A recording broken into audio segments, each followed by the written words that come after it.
gente, tudo bem? Mais um vídeo no canal e hoje com mais uma sugestão. Ai, gente, tô ficando repetitiva, tô ficando insuportável, porque eu não paro de ter sugestão de vídeo, não paro. Eu amo, na realidade, sempre digo isso, né? Enfim, eu já tinha umas sugestões aí engatilhadas, elas não saíram da minha cabeça, mas é que me apareceu nessa semana uma sugestão que eu achei que merecia ser passada na frente das outras por conta da urgência do momento. O Ale veio pedir para eu falar um pouquinho sobre o que é fascismo e não tinha como eu recusar tomar esse espaço que eu tô criando aqui de diálogo para falar um pouquinho sobre o fascismo. Vamos lá. No domingo passado, houve uma série de manifestações aí, né, no Brasil, e dentre elas, né, tinha lá os que estavam apoiando o Bolsonaro, que já é comum aí nos domingos eles estarem combinando esses atos, mas nesse domingo a gente assistiu algumas manifestações antifascistas em São Paulo e no Rio de Janeiro, composta principalmente por torcidas organizadas, mas não só, havia dentro dessas manifestações outros setores, e a bandeira que estava bem exposta dentro desses setores era a bandeira antifa ou antifascista. Essa bandeira, no dia seguinte, explodiu nas redes sociais e a mídia ficou falando muito das manifestações e todo mundo ali se posicionando nas redes sociais como antifascista, mas havia ali posicionamentos que eram até contraditórios, né? Ai, antifascista e anticomunista. Como assim? Isso é bem contraditório e para entender o porquê é preciso entender um pouquinho do fascismo. A gente ficou meio confuso em achar que ser anti-Bolsonaro é ser antifascista, mas para vocês entenderem que não é, eu preciso explicar o fascismo para falar como isso se diferencia. A gente teve muita gente que é anti-bolsonarista, que se apossou aí, né, do sou antifascista, sem saber muito bem do que se trata. A verdade é que anti-bolsonaristas e antifascistas têm um objetivo comum, que seria agora tirar o presidente da República do poder. No entanto, o caminho após essa retirada do presidente do poder é muito diferente dentre os antifascistas e os anti-bolsonaristas. Há duas perspectivas de possibilidade de sociedade após a tirada do poder do Bolsonaro. E isso é importante de dizer porque ser antifascista não é um posicionamento simples de ser contra o fascismo. Não é simplesmente, eu sou contra o fascismo, então eu sou antifascista. É muito mais profundo e nesse vídeo eu quero falar um pouquinho. Eu vou tentar ser o mais simples possível. Não é um assunto simples. Se parecer aqui para alguém que veja esse vídeo que eu tô simplificando a pauta, eu peço desculpas, mas é que eu tô tentando galgar aí nas mentes, nas mais variadas mentes, um pouquinho de compreensão sobre esse tema. É óbvio que esse tema é muito mais profundo. Para esse vídeo, eu preciso dizer as referências que eu tô usando. Todos os meus vídeos têm referências científicas nas minhas falas e colocações, porque eu sou uma socióloga e porque eu trago para esse canal temas que eu tenho estudado. Geralmente eu não intitulo, né, aquilo que eu trago como tema. Eu geralmente só venho aqui e trago essas teorias e beleza. Mas dessa vez eu vou precisar intitular porque eu quero inclusive que vocês busquem esses livros para entenderem por si mesmos. Porque eu acho que nesse levante a gente trouxe à tona uma questão que precisa ser enfatizada. São dois os principais livros que eu vou usar para tratar aqui. Um é o do Mark Bray, que chama Antifa, o manual antifascista, e o outro é o do Leandro Konder, que se chama Introdução ao Fascismo, tá? Hoje eu tenho até uma dália aqui na minha frente para dar uma coladinha nos pontos que eu quero abordar, porque é um tema tão profundo e tão complexo. E aí eu quero dizer uma coisa antes de começar a explicar esse tal de fascismo. Por que é tão importante estudarmos ciências humanas? A gente tem aí uma tradição histórica e muito enfatizada nesse governo agora, e tá tudo muito interligado com isso que eu vou explicar no vídeo, de não valorizar as ciências humanas, não valorizar esses conhecimentos que vêm aí da história, da sociologia, da filosofia, de tratar isso como uma bobagem, como um frufrufru, ou sei lá, um mimimi, enfim. A questão é que nós, dentro dos conteúdos programáticos, estudamos o fascismo há muito tempo, desde que de muitos anos aí. Eu estudei na escola e eu estudei num período em que a educação era menos crítica ainda do que é agora. E olhe lá que a educação tá longe de ser crítica ainda hoje. Mas eu estudei porque tá dentro dos componentes da Primeira e da Segunda Guerra Mundial. Os desdobramentos e o surgimento do nazismo e do fascismo estão ali historicamente postos nesse entremeio da Primeira e da Segunda Guerra. Então a gente estuda. O problema é que a gente não dá valor para esses conceitos, para essas disciplinas. E agora eu tive não uma, não duas, não três, mas muitas pessoas me perguntando no privado o que é o fascismo e o que é esse tal de antifascismo. Eu não tenho nenhum problema jamais em responder. Quem vem me questionar as coisas, quem me pede opiniões, quem me pede explicações, eu os faço de bom grado e sempre o farei. Mas o que eu quero deixar muito claro aqui para vocês é mostrar como esses conhecimentos estão intimamente ligados com o nosso cotidiano e como a falta desses conhecimentos nos coloca perdidos, ainda mais num momento de crise. Tá? O tema fascismo, a gente aprende ele superficialmente na escola. Ele é muito complexo e muito profundo, como o Mark Bray vai começar falando no seu livro, no Antifa. Por quê? Porque é muito delicado definir, dentro da perspectiva da ciência política, né? E dos modelos de governo, o que é um governo fascista. Mas há algumas características que possibilitam que nós entendamos aí esse fascismo.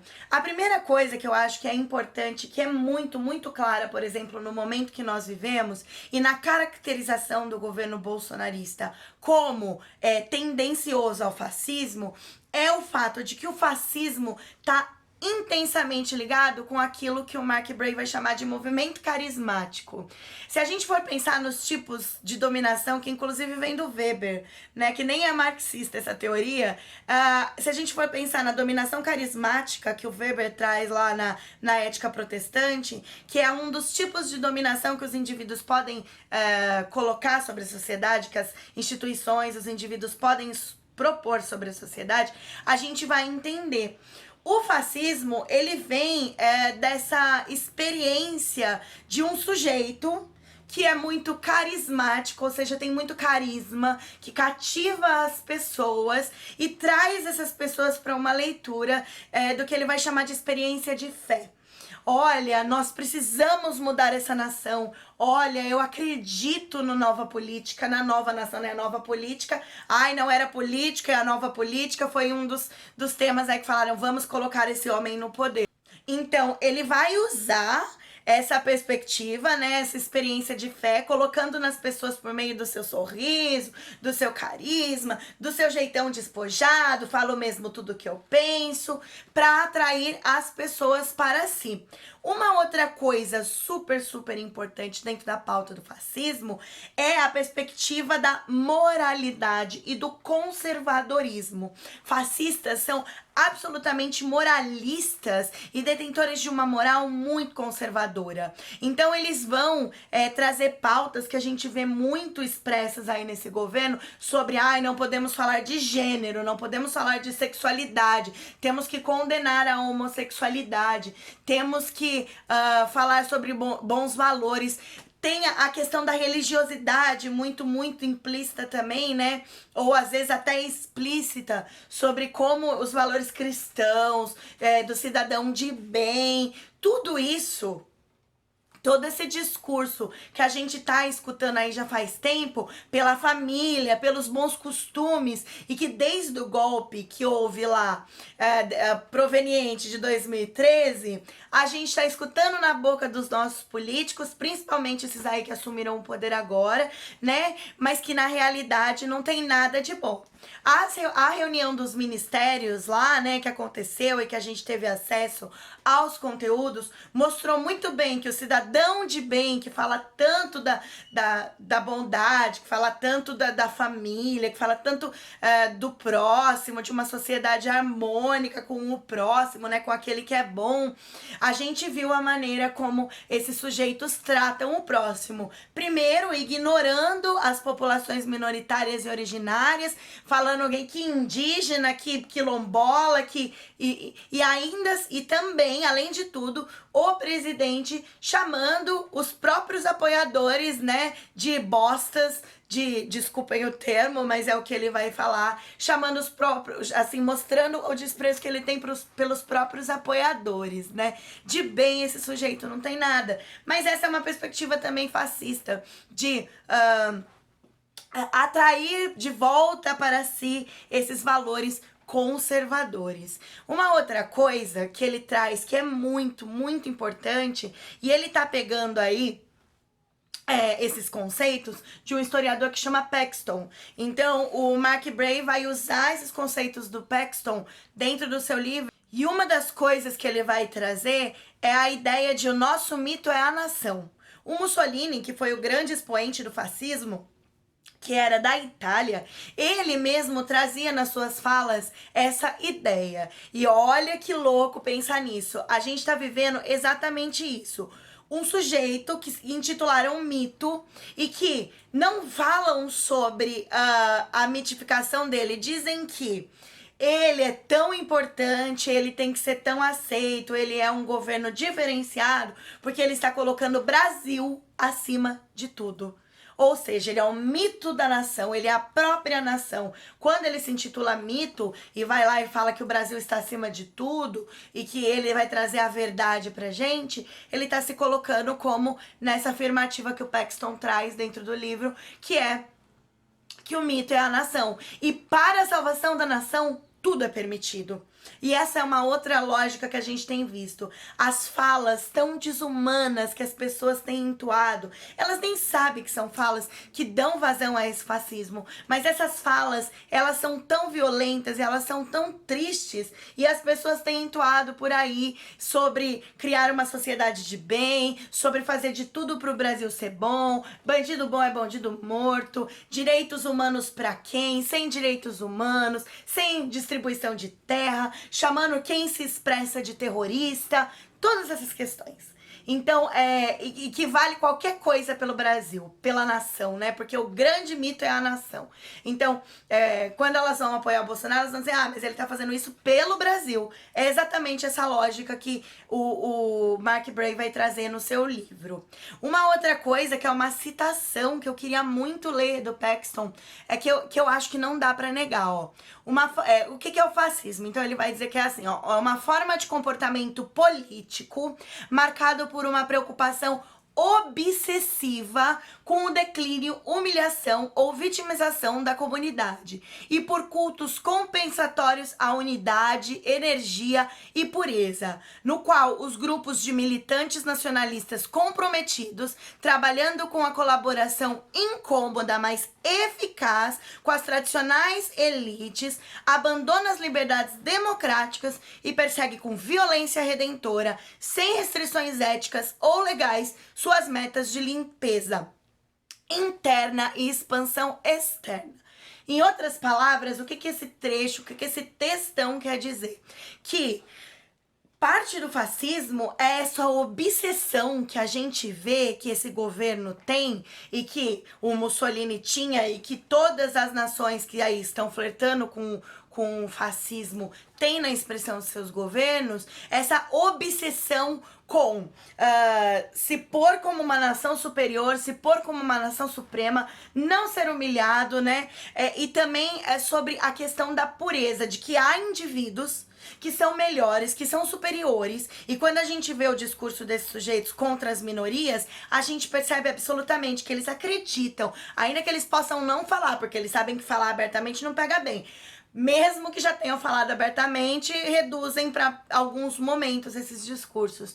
Mas eles vão falar totalmente contra um grupo porque eles se sentem mais importantes, mais poderosos, mais puros do que aquele grupo. Uma raça superior. Isso aí vem da perspectiva do darwinismo social. O darwinismo social foi uma corrente científica que surgiu no século XIX, que foi apropriada da teoria da evolução do Darwin. O sujeito pegou e transformou da seguinte maneira, que quem consegue viver nessa sociedade tão desigual é quem está melhor adaptado. Então é quem merece, seria como se fosse assim, é o curso natural das coisas. Há quem vai conseguir sobreviver melhor, há quem não vá dar conta e vai ser predado pelos melhores. Essa perspectiva do darwinismo social, ela justifica, por exemplo, que haja um grupo inferior que pode ser humilhado, explorado, que não tem problema. E muita gente da sociedade compra esse discurso. Esse discurso, ele tá imerso em várias das nossas observações cotidianas, né? Principalmente das pessoas mais senso comum, mais conservadoras. Então é uma coisa muito séria também a ser pensado. Por fim, eu trago aqui alguns pontos pra ir encaminhando pro final aqui esse vídeo. Infelizmente, assim, isso é um pouquinho das características do fascismo que eu precisava falar com vocês para expor como o discurso fascista e a sua caracterização tá dentro dos atos desse atual governo. Mas uma outra coisa que é importante é que o Mussolini, quando ele vai começar lá seus ideais fascistas, né, a propagar as ideias fascistas e transformar a Itália numa nação fascista, embebida desses ideais, ele vai fazê-lo sob a ameaça do que seria o seu inimigo direto, que seria o seu extremo oposto, que seria o comunismo. A gente também vê isso aqui. Uma hora eu faço um vídeo sobre o que é comunismo, mas a internet tá bem cheia de vídeos sobre isso. Eu vou deixar aqui uma sugestão. No canal Tese 11 da Sabrina Fernandes, vocês podem encontrar Comunismo para Iniciantes. É um vídeo, chama Comunismo para Iniciantes. O canal chama Tese 11. Eu acho que lá vocês conseguem uma base legal pra pensar nisso que eu tô propondo aqui.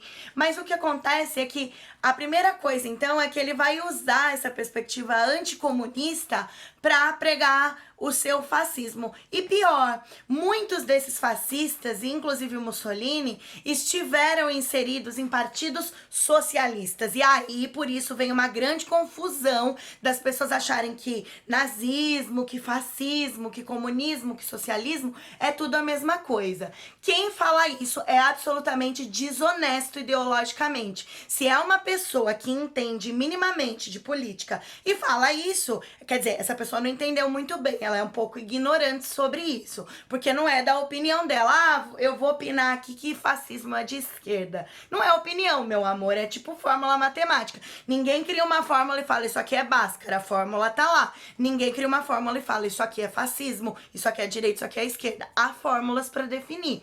Então, assim, além dessa questão de usar a ameaça comunista para impor as políticas fascistas de desigualdade e de exclusão, eles vão pegar alguns termos do marxismo e do comunismo e vão adaptar para tratá-los dentro do fascismo. Só que se no marxismo e no comunismo, né, a gente vai ter a classe trabalhadora como principal agente, a gente vai ter a classe trabalhadora como centro das necessidades e também como centro da produção da própria humanidade, os fascistas vão continuar na defesa de uma burguesia que se sobrepõe, que explora e que tira a vida dos seus trabalhadores. Então não é a mesma coisa, tá longe de ser a mesma coisa, não é porque tem uma característica parecida, tem uma palavra parecida que é a mesma coisa. Eu acho que esse vídeo ficou muito complexo, mas ao mesmo tempo eu tentei fazer ele muito simples. Só para finalizar, o símbolo antifascista não pode ser usado por qualquer um que é contra o Bolsonaro, porque ele tem um significado. O símbolo que se popularizou aí essa semana é principalmente o símbolo que foi reescrito, refeito na década de 70, de um símbolo um pouquinho mais antigo, que era da década de 30, mas que conservou mais ou menos a mesma ideia, que é a bandeira preta é uma bandeira que representa os anarquistas, a bandeira vermelha que representa os comunistas, elas estão enviesadas para a esquerda, que é o lado da luta no qual nós estamos inseridos, né? Esse conceito de direita e esquerda também é uma coisa que eu falo em outro vídeo, mas que a Sabrina no Tese 11 também tem no canal dela, é super simples de entender. De qualquer maneira, então, se eu coloco lá que eu sou antifascista, ou eu sou anarquista, ou eu sou comunista. Porque o antifascismo não é só ser contra o fascismo. O antifascismo é acreditar numa determinada política. É acreditar num determinado modelo de Estado, de governo, da existência ou inexistência dele. É isso, entendeu? Então não é só falar, eu sou antifascista. Se você for antibolsonarista, beleza, mas talvez não signifique que você é antifascista, tá? Antibolsonarista, necessariamente, é só quem não quer mais o Bolsonaro no poder. E aí a gente vai ter um monte de gente aí da elite tomando essa fala e dizendo que é antifascista e antibolsonarista, que já sabemos que não é a mesma coisa, pra quando o Bolsonaro cair, continuar com um governo de acirramento das relações de desigualdade. Um governo liberal, capitalista, que acredita que tem que ter reforma trabalhista, que tem que ter reforma da Previdência, que a gente tem que diminuir as regalias dos trabalhadores, que tem que privatizar, que tem que vender coisa nacional pro exterior. Tudo isso que eu posso falar num outro vídeo. Valeu por terem ficado aqui, até aqui. Espero que tenham ficado até aqui. Espero ter me feito entender um pouquinho. Repito, tô aqui, ó, na humilde, tentando falar um pouquinho sobre esse tema de maneira simples. Eu trouxe algumas contribuições sobre características fascistas, mas há tantas outras que podem ser elucidadas que eu achei que não dava pra trazer num vídeo tão curto como esse. Valeu, galera! Por favor, compartilha, curte, mostra esse vídeo pra quem não sabe muito bem o que tá rolando. Valeu!